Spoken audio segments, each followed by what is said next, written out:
Anggota Dewan Perwakilan Rakyat Daerah DPRD Kota Palembang menggelar reses masa persidangan 2 tahun 2022. Reses untuk Dapil 3 Kecamatan Ilir Timur 1, Ilir Timur 2, dan Ilir Timur 3 berlangsung di Aula Kecamatan Ilir Timur 2 Senin pekan lalu.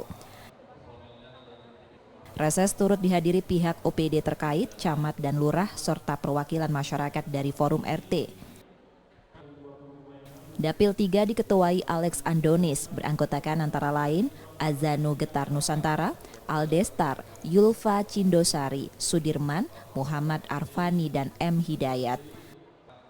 Selain menjalin silaturahmi dengan pemerintah Kota Palembang, reses bertujuan menyerap aspirasi masyarakat terkait program pemerintah. Dalam kesempatan itu, sejumlah aspirasi disampaikan oleh perwakilan warga dalam forum reses. Antara lain permasalahan infrastruktur, penerangan jalan dan taman publik, dan sejumlah program lainnya yang belum tersentuh masyarakat. Yang pasti dalam forum reses ini kami bersilaturahmi dengan pemerintah Kota Palembang yang melalui pihak-pihak camat, masyarakat, forum-forum RT.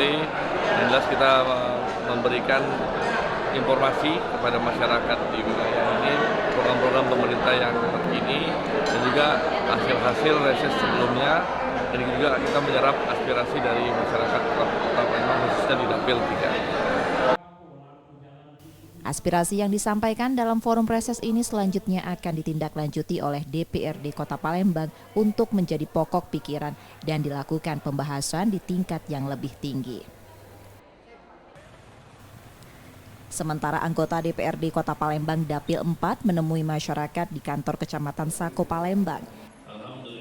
Dapil 4 meliputi Kecamatan Sako, Kalidoni, dan Sematang Borang. Pertemuan juga melibatkan RT dan RW serta hampir semua anggota dewan dari Dapil 4 hadir. Antara lain Ketua Dapil Haji Pomi Wijaya, Duta Wijaya Sakti, Rupanda Karibula, Patra Wibowo, dan Doni Prabowo. Aspirasi dari forum reses selanjutnya akan ditampung untuk disampaikan dalam rapat paripurna DPRD Kota Palembang bersama pemerintah Kota Palembang.